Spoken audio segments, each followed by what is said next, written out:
जय श्री कृष्ण बच्चों, हिंदी की कक्षा में आपका स्वागत है।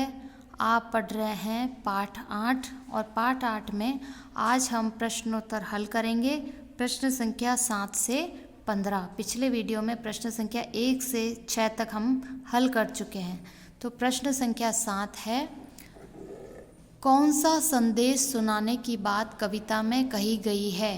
कौन सा संदेश सुनाने की बात कविता में कही गई है? तो इसका उत्तर है, कविता में सबको प्रेम संदेश सुनाने की बात कही गई है।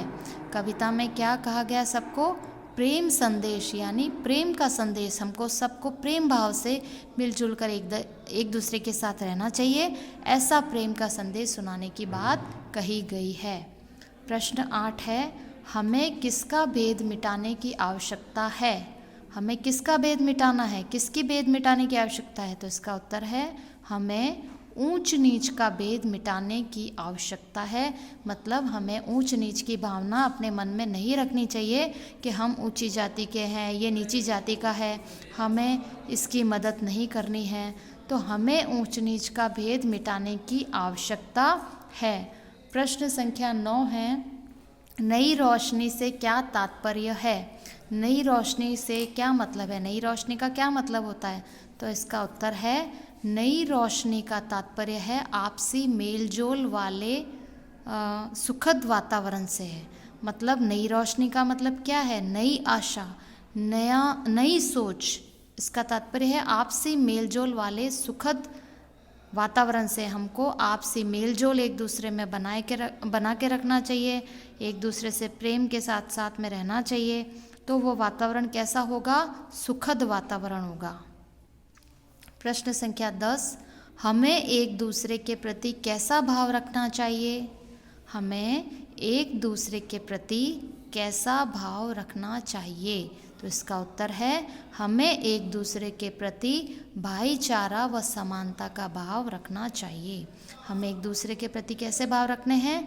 भाईचारे के भाव और समानता। भाईचारा मतलब सभी हम भाई बहन की तरह एक दूसरे के साथ रहें, मदद करें और समान समझें, यही भाव हमें रखना चाहिए। प्रश्न संख्या 11 है, श्रम को क्या बनाने की बात कही गई है? श्रम को क्या बनाने की बात कही गई है? तो इसका उत्तर है, श्रम को जीवन का मंत्र अर्थात लक्ष्य बनाने की बात कही गई है। श्रम करना यानी मेहनत करना, इसको क्या बनाने की बात कही गई है? तो श्रम को जीवन का मंत्र यानी हमारा जो जीवन है इसका लक्ष्य बनाने की बात कही गई है। प्रश्न संख्या 12 है, एक दूसरे के सुख दुख में क्या करना चाहिए? हमें एक दूसरे के सुख दुख में क्या करना चाहिए? तो इसका उत्तर है, एक दूसरे के सुख दुख में सबको मिलकर सहायता करनी चाहिए। अगर किसी के घर में खुशी का वातावरण है, वो सुखी है, तब भी हमें उसमें शामिल होना चाहिए।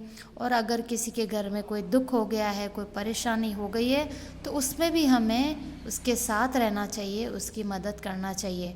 ऐसे नहीं कि खुशी के टाइम तो हम पहुंच गए, खुशी के समय में हम उसके खुशियां मनाने चले गए और जब उस पर दुख आया, उस पर कोई परेशानी आई, तब हम उसके पास नहीं गए, उसकी कोई मदद नहीं करी। ऐसा हमें नहीं करना है। तो हमें एक दूसरे के सुख दुख में सबको मिलकर सहायता करनी चाहिए। प्रश्न संख्या 13, कविता में देश की मिट्टी को किसके समान बताया गया है? कविता में देश की मिट्टी को किसके समान बताया है? तो इसका उत्तर है, कविता में देश की मिट्टी को चंदन के समान बताया गया है। जो चंदन की लकड़ी होती है ना, बहुत कीमती होती है। चंदन से हमेशा खुशबू आती रहती है, महक आती रहती है। और तो वही और वो बहुत कीमती और हमारे लिए काम की होती है। तो जो हमारे देश की मिट्टी है उसको भी चंदन के समान पवित्र और अच्छा खुशबूदार बताया गया है। कविता में देश की मिट्टी को चंदन के समान बताया गया है। प्रश्न संख्या 14, समाज में किस प्रकार की अलग जगहें? समाज में किस प्रकार की अलग जगहें? तो इसका उत्तर है, समाज में मेल जोल रखकर नए जीवन की अलग जगहें। समाज में हमें एक दूसरे के साथ क्या रखना है, मेल जोल के भाव रखने हैं और हम एक नए समाज की अलग जगाएं, एक नए समाज की सोच हमारे अंदर हो, सबके अंदर ये भाव हम जगाएं। प्रश्न संख्या 15, धरती के हर मानव का नाता किससे जोड़ना है? धरती के हर मानव का नाता यानी रिश्ता किससे जोड़ना है? तो इसका उत्तर है धरती के हर मानव का मानवता से नाता जोड़ना है। हम सभी मानव तो हैं, हम मनुष्य हैं, लेकिन मानवता की भावना जो होती है वो किसी किसी के अंदर ही होती है। कोई पशु पक्षियों से प्रेम करता है तो कोई पशु पक्षियों को क्या करता है, उनको मार देता है, उनको जान से मार देता है। तो उसके अंदर क्या होती है, मानवता नहीं होती है। और हम अगर पशु पक्षी से प्रेम करते हैं तो हम उनके लिए दाने की व्यवस्था करते हैं, उनके पानी पीने की व्यवस्था करते हैं, गाय को हम चारा देते हैं, कुत्ते को हम रोटी खिलाते हैं। ये सब क्या होते हैं, मानवता की भावना होती है। तो हमको धरती के हर मानव का किससे, मानवता से नाता जोड़ना है कि सभी को हमें अच्छा बनाना है, कि हम सभी मिलकर सभी अच्छे कार्य करें। तो हमारा सभी का मानवता से रिश्ता हमको जोड़